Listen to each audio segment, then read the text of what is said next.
Verles esta mañana soleada, qué gana de estar en el parque, caminando a la montaña y haciendo algo más, pero Dios puso en sus corazones esta mañana venir acá y qué bendición.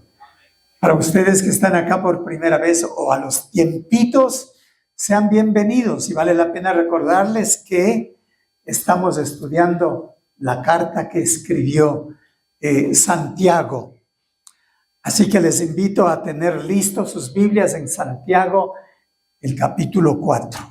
Busque allí Santiago, el capítulo 4, y mientras usted busca el capítulo 4, yo quiero traer a la memoria de ustedes que en el 2024 se realizaron las Olimpiadas en París. Y recuerdan que pasó algo odioso. Y puede ser que lo recuerden o no, pero les voy a recordar a ustedes. Durante la ceremonia de graduación se dio algo que técnicamente lo llaman una parodia. ¿Qué es una parodia? Es de la manera más grotesca, de la manera más infame, burlesca, de la manera, diría, maligna, representar algo que ha sido dado.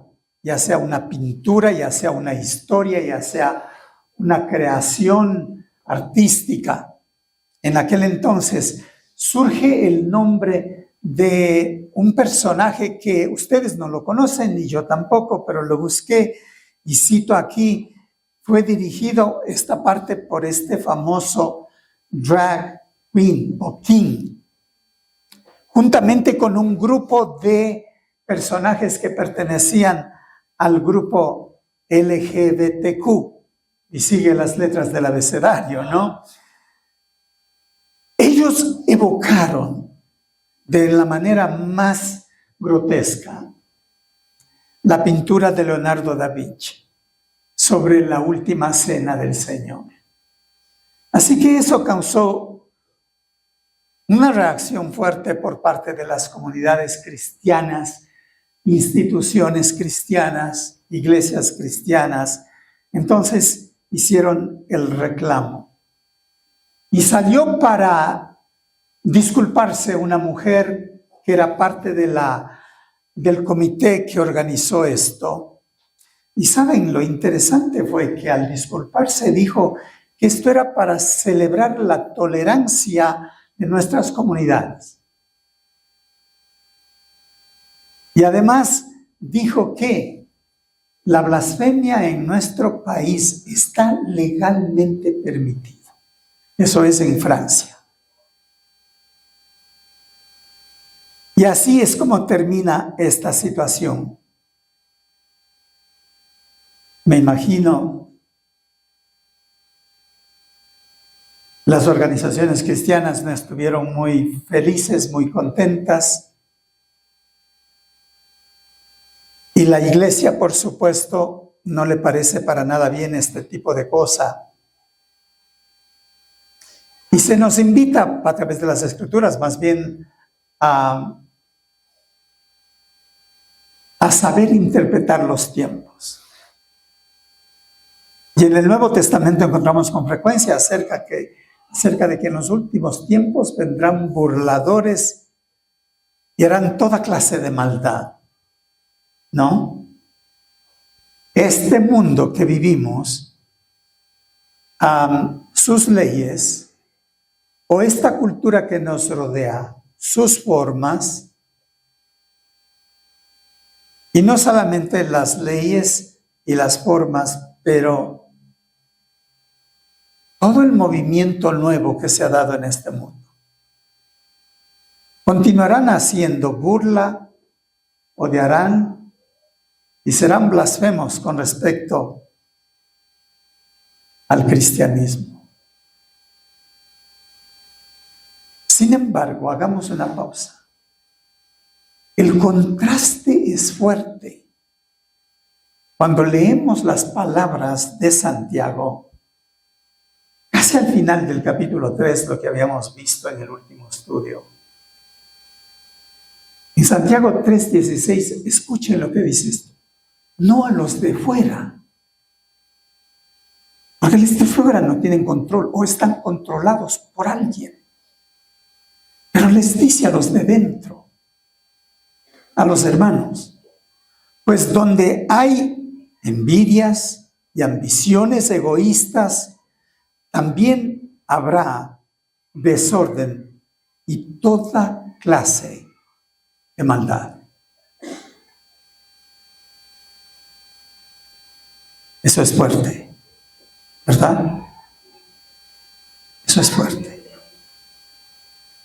En esta mañana les invito a volver nuestro rostro a ver las Escrituras. Porque eso es lo que hace Santiago. Así que lo estoy denominando esta mañana, al estudio de esta mañana, ¿qué dicen las Escrituras? ¿Qué dicen las Escrituras?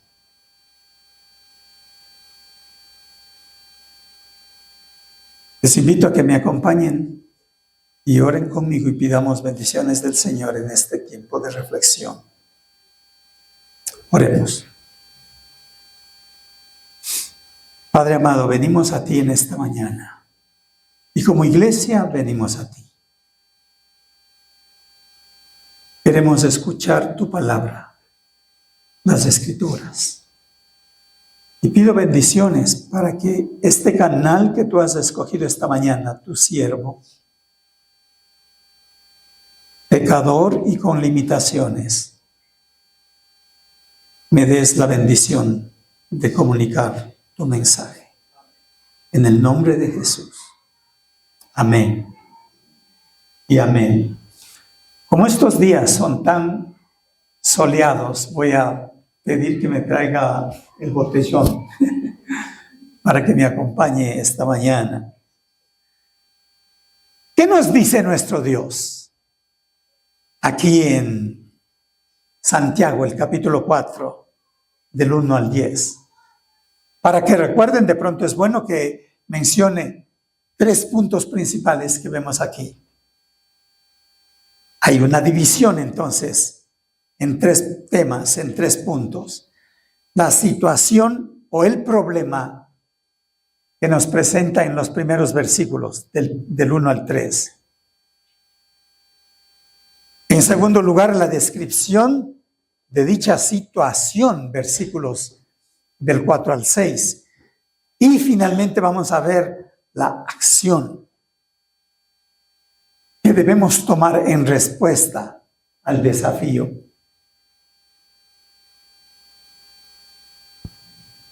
Así que les invito nuevamente que vayamos a los versículos del 1 al 3, aunque ya lo dimos la lectura, gracias Mónica. Y la versión que estoy ocupando no es la versión que ustedes tienen, sin embargo pueden dar seguimiento en la versión que tengan ustedes, pero dice así en la Nueva Traducción Viviente: ¿qué es lo que causa las disputas y las peleas entre ustedes? ¿Acaso no surge de los malos deseos que combaten en su interior? Y noten el énfasis que encontramos aquí en los versículos del 2 al 3. Subrayen, donde dice, desean lo que no tienen, entonces traman y hasta matan para conseguirlo. Subraya lo siguiente, envidian lo que otros tienen, pero no pueden obtenerlo. Por eso desean, porque no se lo piden a Dios. Aun cuando se lo piden, tampoco lo reciben, porque lo piden con malas intenciones. Desean solamente lo que les dará placer. Eso es fuerte. Debo recordarles que Santiago escribe a creyentes que salieron del judaísmo. Y empieza en el primer capítulo, al inicio, diciendo a las 12 tribus de Israel dispersas, mayormente en Asia Menor. Entonces fueron creyentes que salieron del judaísmo, salieron de su religión. Y es interesante lo que hemos venido cubriendo hasta ahora, desde el capítulo 1 hasta el final del capítulo 3, porque hace énfasis muy particulares. Primeramente, recuerden el tema de pruebas, el tema de que hay que soportar las pruebas, el tema de sabiduría y que hay que pedir si no lo tienen sabiduría. Nos desafía en el capítulo 2 a que no seamos tan solamente oidores, sino hacedores de la palabra. En alguna forma usa el tema de la lengua de una manera gráfica para hablarnos del impacto que tienen las palabras, lo que sale de nosotros. Y allí hace algunas enseñanzas, pero en el capítulo 3, esa descripción que acabé de mencionar, lo repito en el versículo 16, pues donde hay envidias, ambiciones, egoístas, también habrá desorden y toda clase de maldad. ¡Wow! Es fuerte. La mayoría de estudiosos de esta carta dicen esta carta es dura. Al darlo una lectura corrida de toda esta carta, es una carta confrontativa, es muy dura. Usa términos fuertes.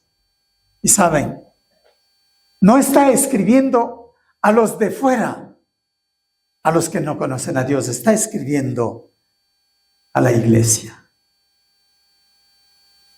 Y Jesús afirmó claramente cuando mencionó que del interior del corazón salen los malos pensamientos, los robos y los crímenes.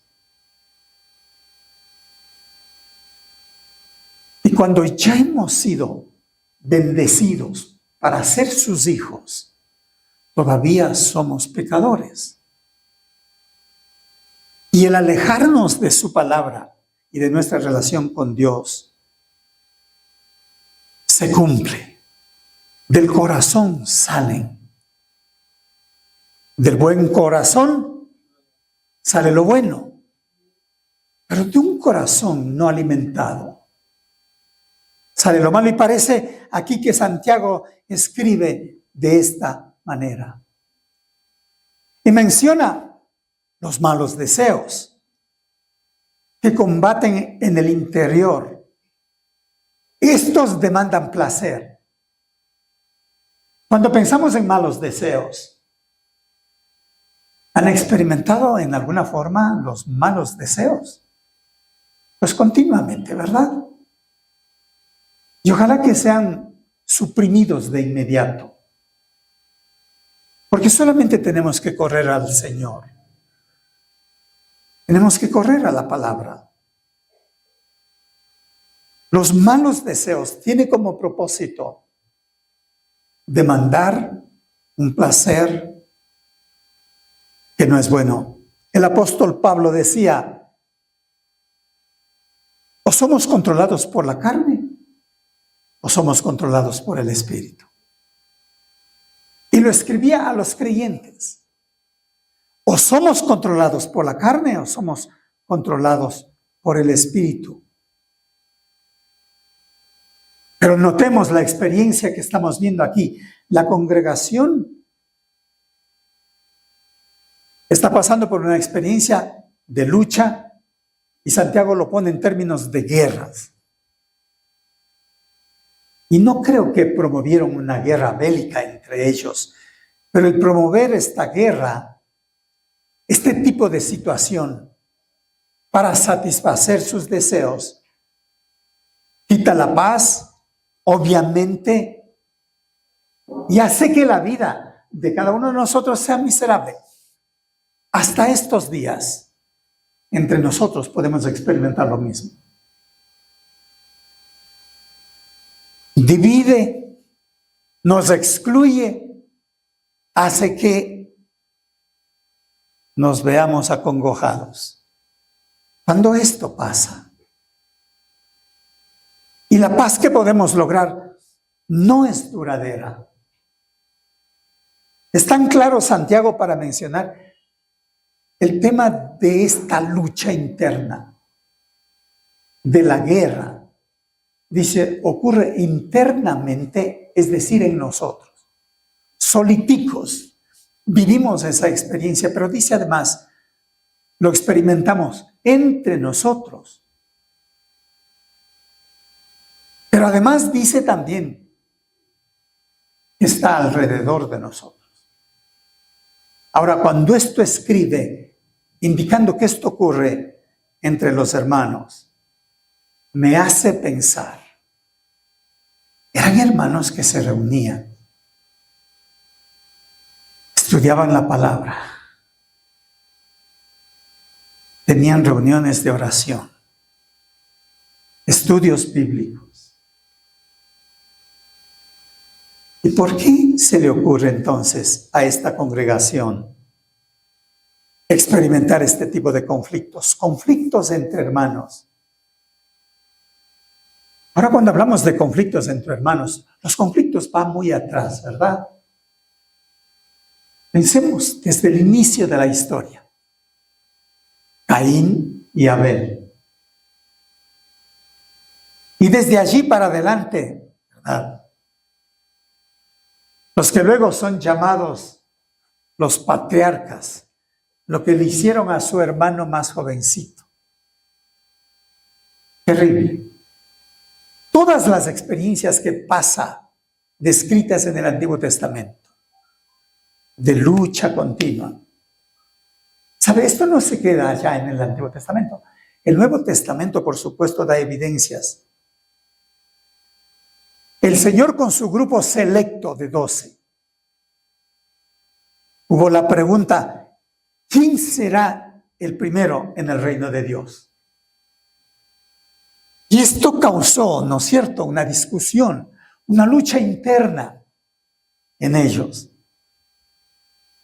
Y por supuesto, Pablo en sus argumentos con Pedro, que con justa razón tuvo que a Pedro decirle que deje de ser hipócrita. O Pablo cuando ya no quería en el segundo viaje misionero llevárselo a quien se había quedado. Y su lucha allí con Bernabé. No han dejado de haber luchas. Y cuando pensamos en la iglesia primitiva, siempre pensamos que fue la iglesia perfecta. Es más, cuando estamos haciendo iglesia, buscamos volver a la iglesia primitiva para hacer lo que ellos hacían, sin pensar que la iglesia primitiva tenía una lucha tremenda. Los términos que usa Santiago son fuertes para la iglesia. Qué bien que el salmista buscaba llegar al pueblo.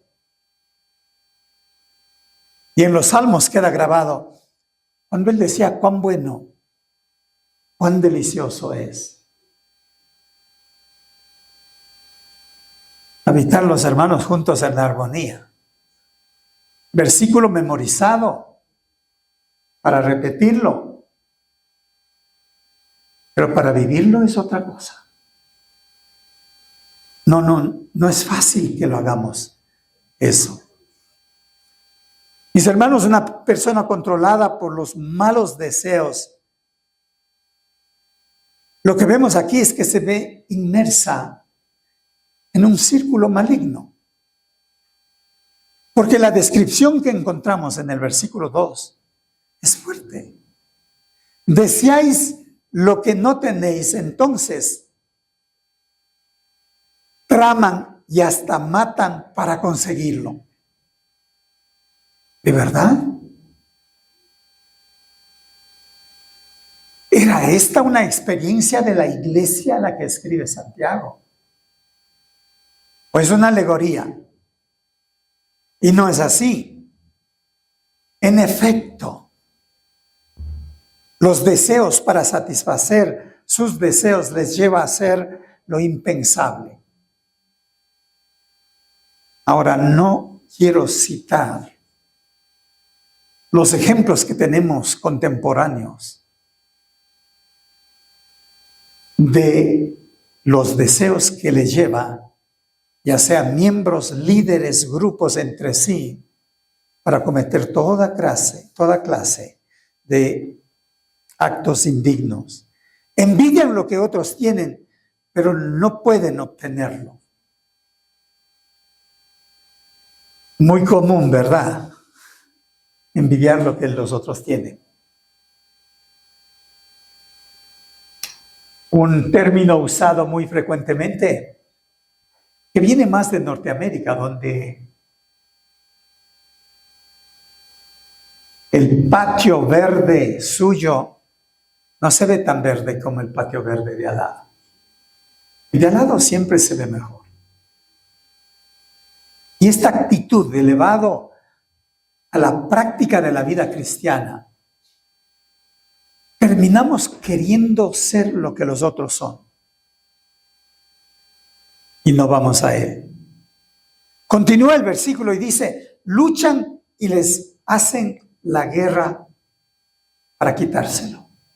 En serio. Y llega hasta allá. Comúnmente la experiencia en una iglesia local como la nuestra puede ser, ¿por qué no voy a una reunión X? ¿O por qué no estoy involucrado? Luchamos para querer hacer aquello que yo quiero hacer y que el otro deje de hacer. Las actitudes en nosotros cambian por el celo, la envidia y la lucha constante. No tienen lo que desean porque no piden a Dios, dice la siguiente línea. Santiago pone al descubierto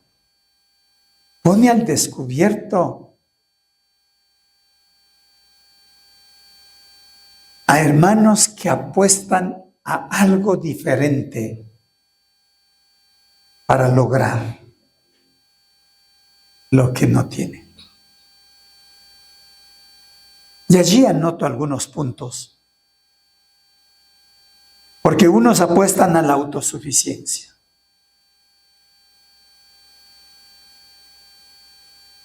Mientras yo logre ser autosuficiente, lo tengo todo. Otros apuntan a su astucia para engañar o quitar, para hacer un mejor negocio. Y les enseñamos a los que están aprendiendo junto a nosotros cómo ser astutos. Apuestan a negocios turbulentos y aún a la deshonestidad.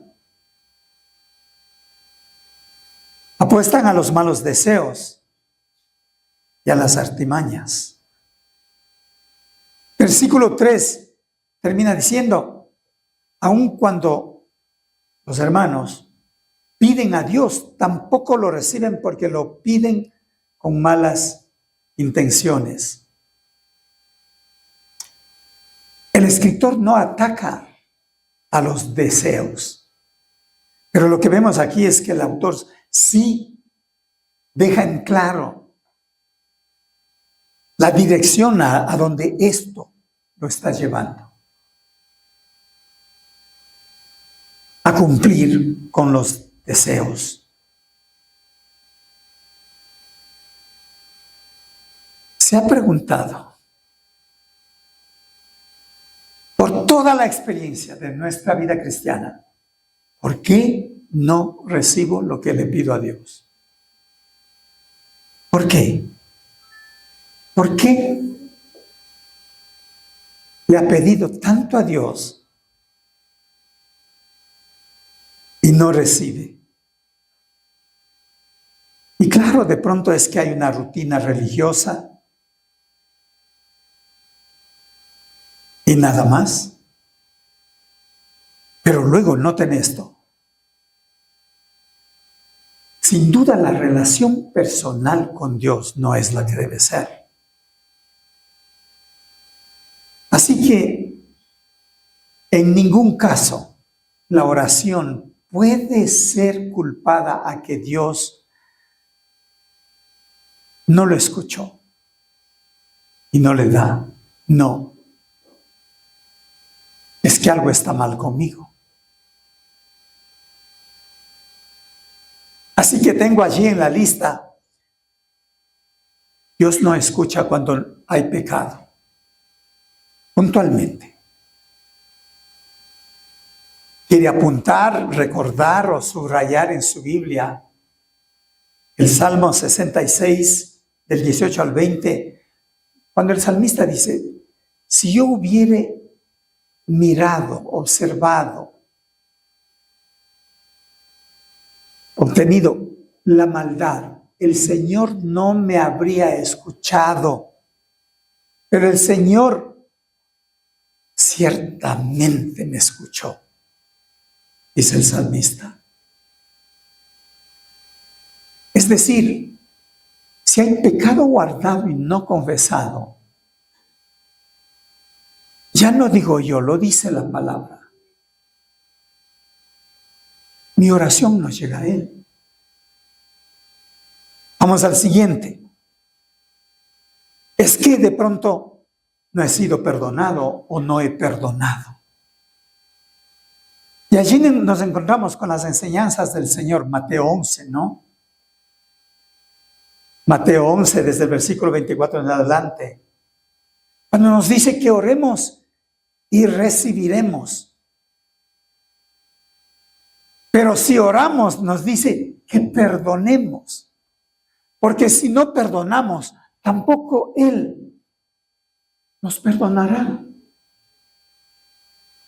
Y la conclusión es, si yo no perdono, o si yo no he sido perdonado, entonces la oración no va a ser escuchada. Y Santiago, por supuesto, es muy puntual. En el capítulo 1, desde el versículo 5 en adelante, nos dice, sin fe es imposible. Pero cuando escuchamos y vemos que dice sin fe, es como que algo me pongo y algo me quito.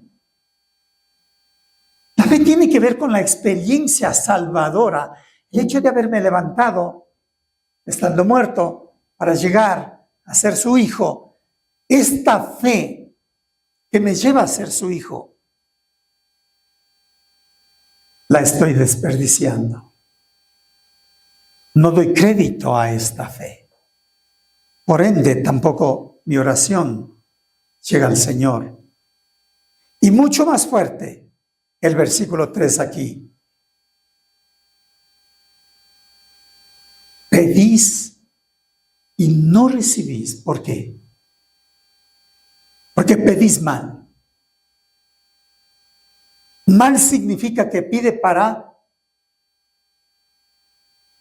sus deseos, para vuestro deleite, para motivos erróneos.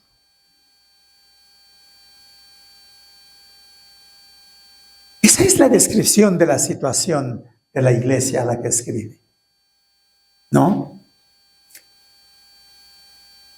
Guerrean entre ellos, pero no solamente eso, es que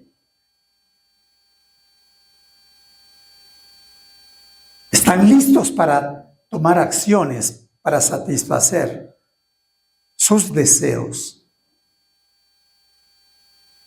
Vamos al siguiente pasaje y desde el versículo en adelante. Y voy a dar lectura nuevamente de este pasaje. Empieza diciendo aquí en la Nueva Traducción Viviente, adúlteros, ¿no se dan cuenta de que la amistad con el mundo los convierte en enemigos de Dios? Amigo del mundo se hace enemigo de Dios. ¿Acaso piensan que las Escrituras no significan nada? Ellas dicen que Dios desea fervientemente que el Espíritu que puso dentro de nosotros le sea fiel. Y Él da gracia con generosidad, como dicen las Escrituras. Dios se opone a los orgullosos, pero da gracia a los humildes. Noten el énfasis, y yo he subrayado el término fuerte que usa: adúlteros, enemigos de Dios, orgullosos.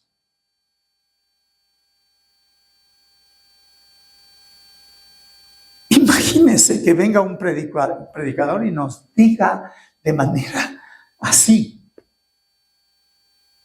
sin anestesia: adúlteros, enemigos de Dios, orgullosos. El término es fuerte. Y la palabra adúlteros, cuando lo usan, lo revisé, creo que en todas las traducciones que están a la mano en las plataformas. Y me doy cuenta que algunos usan el término almas adúlteras, como la Reina Valera, o gente adúltera,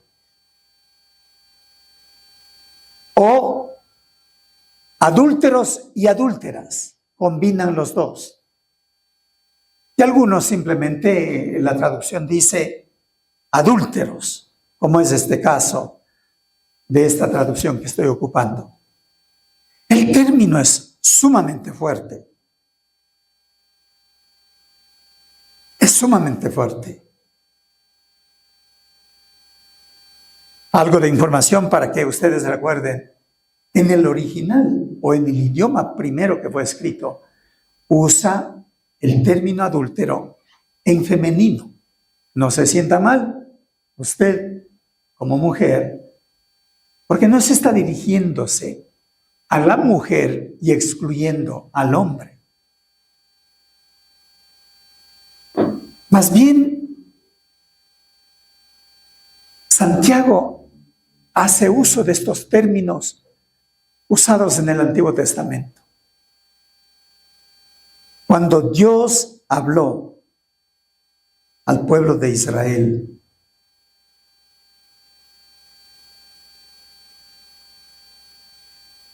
lo llamó adúltero. Pero más bien usó el término adúltera porque él era el esposo e Israel es la mujer a la que le había desposado. Entonces, la razón del uso de adúltera. Y claro, cuando nosotros como cristianos pensamos, ¿y nosotros cómo lo tomamos?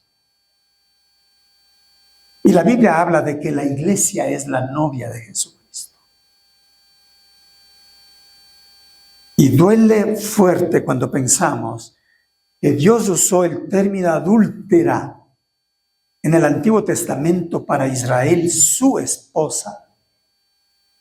Y Santiago ocupa el término adúltera para la iglesia de nuestros días. Eso es fuerte, ¿verdad? Es un lenguaje ofensivo. Es fuerte. Cuando usa para los creyentes, porque no está usando para los no creyentes. Es por eso que en el Antiguo Testamento Dios es muy claro para detestar el pecado del adulterio. Y claro, tiene dos implicaciones sobre un mismo tema. El tema es el hecho del pacto que Dios hizo. El pacto matrimonial entre un hombre y una mujer y el pacto de amor entre sus seguidores y Dios. Detesta el adulterio, es decir, que nos reconozca como suyos y que le demos la espalda. Para Israel fue fuerte, porque aprendieron a abrazar a Dios y luego abrazar a los ídolos. Y que en realidad las prácticas fueron así. Aprendieron de las naciones vecinas. O cuando fueron llevados en cautiverio, aprendieron de la tierra a donde fueron llevados. El pecado más grande de Salomón de tener muchas mujeres era no solamente el adulterio con las mujeres, sino el adulterio espiritual adorando a otros dioses. Estamos viendo entonces cómo Dios detesta el rompimiento de la bendición dada para este proyecto de vida mientras estamos acá, para esposos y esposas, y detesta que rompamos el hecho de habernos hecho uno con Él y que corramos, y como el pueblo de Israel que corría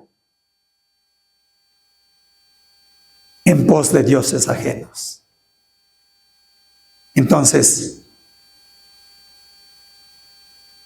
Santiago estaba viendo una situación bastante crítica en la iglesia de aquel entonces, cuando les escribe y les dice, en algunas versiones, oh almas adúlteras, y en esta versión de manera directa, adúlteros. Pero ¿cuál es algún ejemplo que encontramos aquí? Es que dice de manera frontal, ¿creen que pueden amar al mundo y amar a Dios? El momento de amar al mundo se convierten en enemigos de Dios. Y bueno, ¿cuál es el criterio de amar al mundo?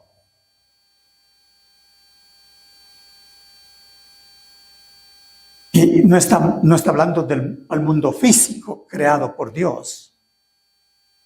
Y todos tenemos claro de que está hablando acerca de lo que nos ofrece el sistema de este mundo, que ha influido en todo, aún en lo que yo llevo sobre mí, en todo lo que yo pongo en mí, pero mucho más. Tiene que ver en todo lo que influye acá y acá. La escuela donde enviamos a los nuestros desde pequeños. Y al fin cuando llegan a la cúspide, ya no le conocen a Dios. Lo terrible aquí es que no pueden simplemente amar al mundo y creer que pueden ser bendecidos por Dios. Y Dios les llama enemigos de Dios. Amaron al mundo. Pero hay otro tema que trae Santiago, y me salto más adelante, donde les dice que Dios detesta a los orgullosos.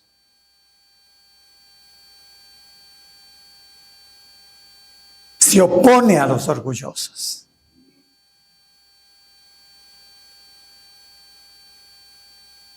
Cuando pensamos en el orgullo, nos conectamos inmediatamente.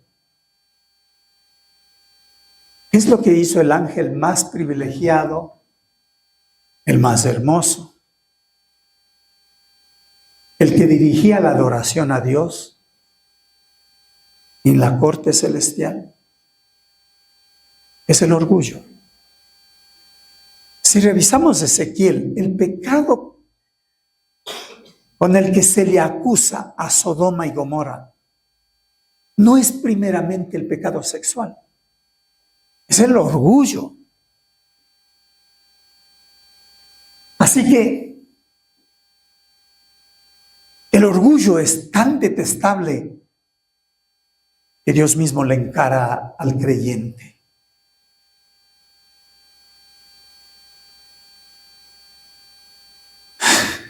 Podemos hacer una evaluación del orgullo para ver dónde andamos.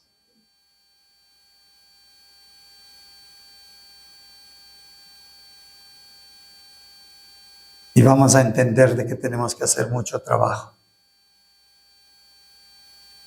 Yo lo llamo, en medio de todo esto, hay un mensaje de provisión.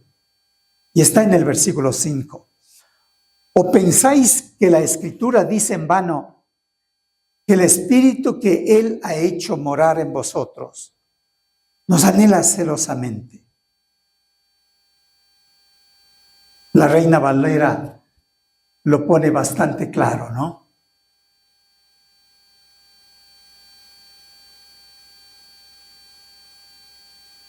Y nos dice que el Espíritu que mora en ustedes, el Espíritu que mora en nosotros, nos anhela celosamente. Es decir, con todo y esto, de ser mencionados con un problema de adulterio, con un problema de orgullo, con un problema de enemistad con Dios, saca a Dios lo más grande que puede sacar. Y dice, las Escrituras. Las Escrituras dicen. Las Escrituras declaran. Ellas nos dicen. Y no en vano lo que las Escrituras dicen. Que Dios nos ama. Hay bendiciones para nosotros. Demos un vistazo y permítame ir al Salmo 19, que ustedes lo conocen sin duda muy bien. Pero sigan acá, el Salmo 19, donde nos dice lo que hace la palabra, o lo que es la palabra. Desde el versículo 7 dice, la ley de Jehová es perfecta, que convierte el alma. El testimonio de Jehová es fiel, que hace sabio al sencillo. Los mandamientos de Jehová son rectos, que alegran el corazón. El precepto de Jehová es puro, que alumbra los ojos. El temor de Jehová es limpio, que permanece para siempre.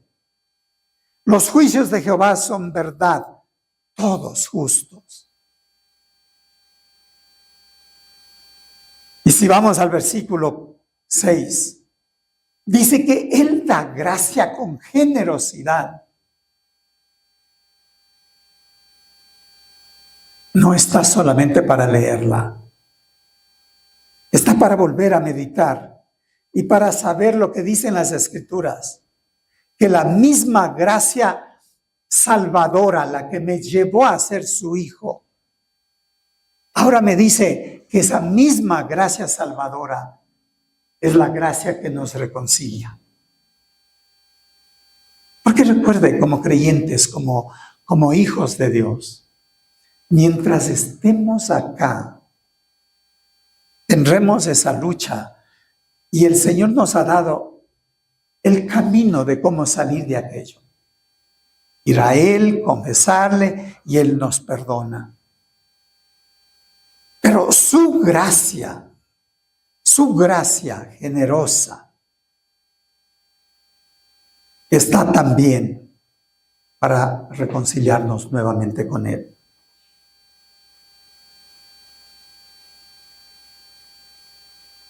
Les invito a ir a la última parte.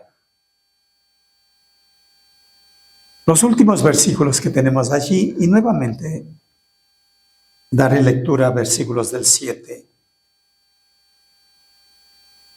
al 9, al 10. Y dice así, así que humíllense delante de Dios, resistid al diablo y él huirá de ustedes. Acérquense a Dios y Dios se acercará a ustedes. Lávense las manos, pecadores. Purifiquen sus corazones, porque su lealtad está dividida entre Dios y el mundo. Derramen lágrimas por lo que han hecho. Que haya lamento y profundo dolor. Que haya llanto en lugar de risa y tristeza en lugar de alegría. Humíllense delante del Señor y Él los levantará con honor. Santiago se encargó de pintar lo más grotesco de una vida sin la palabra, de una vida sin comunión con el Señor, de una vida llamada cristiana que no aprovecha de las bendiciones y termina dándonos, aquí está todo lo que Dios tiene para nosotros. Así que hay 3 aspectos fundamentales que yo encuentro en estos últimos versículos. No vamos a analizar cada punto que menciona aquí, pero nos deja ver que el arrepentimiento es fundamental.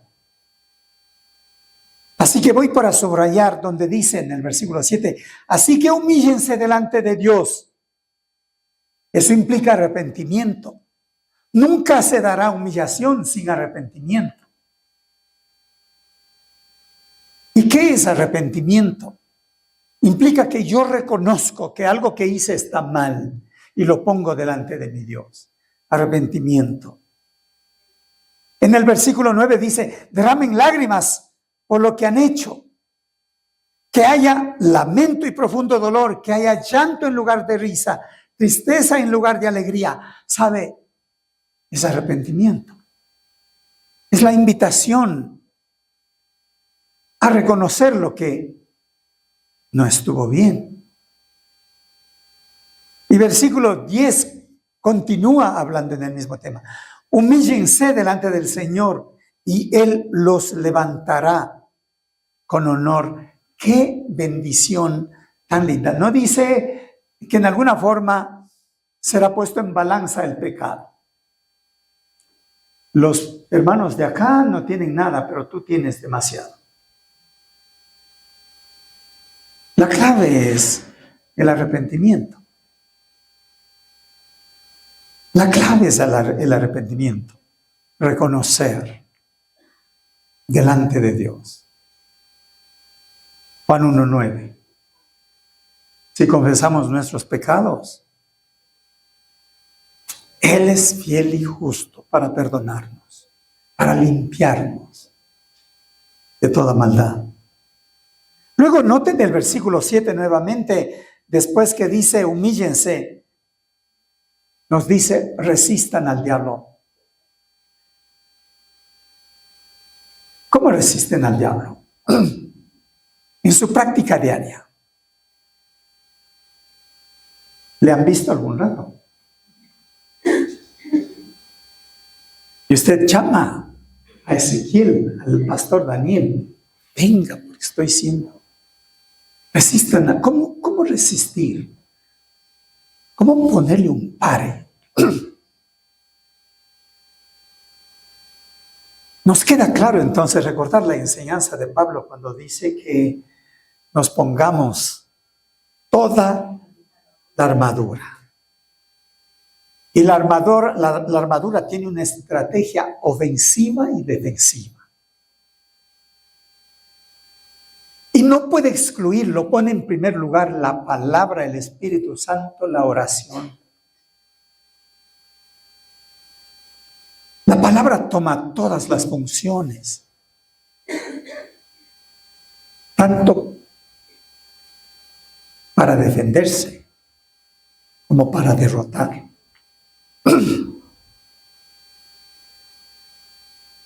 Resistan al diablo y huirá de ustedes.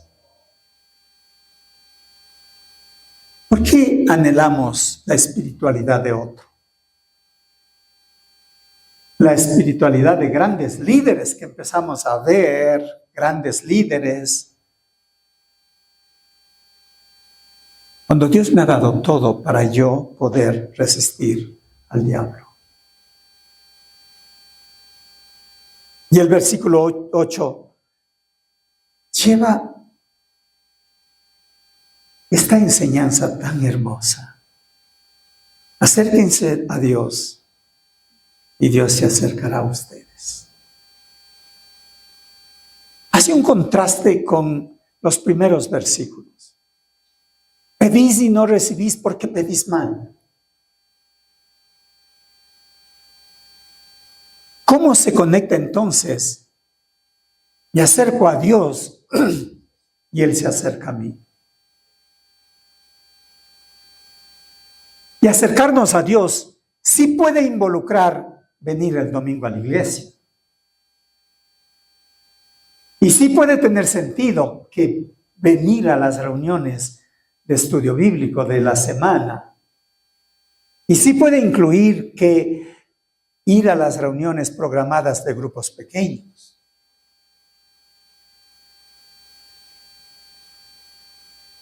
No tengo que tener ningún programa para yo ir a Dios. Mi casa, mi lugar de trabajo, el carro donde yo estoy, el bus en donde yo viajo, cada espacio pasa a ser ese altar que yo no entiendo cómo Dios lo hace para yo ir a Dios.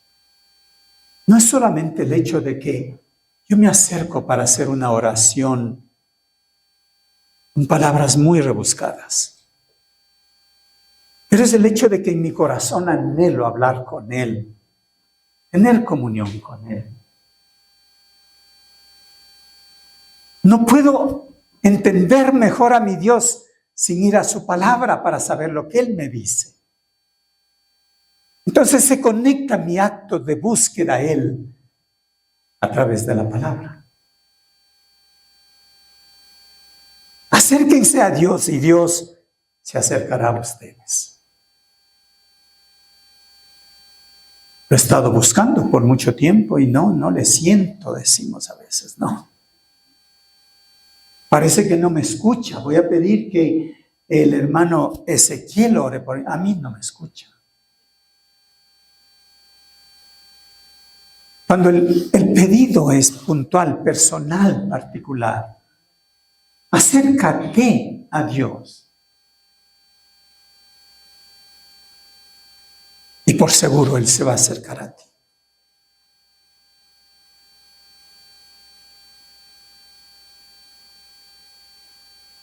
Mis hermanos, la gracia salvadora es también la gracia de la reconciliación. Podamos en esta mañana entonces salir de acá diciendo, Señor, gracias. No solamente celebro que soy tu hijo, pero entiendo muy bien que tú no me rechazas. Si vengo a ti, sé lo que tengo que hacer y creo lo que dice tu palabra. Tú vienes a mí. Que el Señor bendiga su palabra. Acompáñeme y hagamos una oración al Señor. Y en esta oración, póngase de pie. Es como que alguien quiere ponerse de pie. Póngase de pie. Póngase de pie.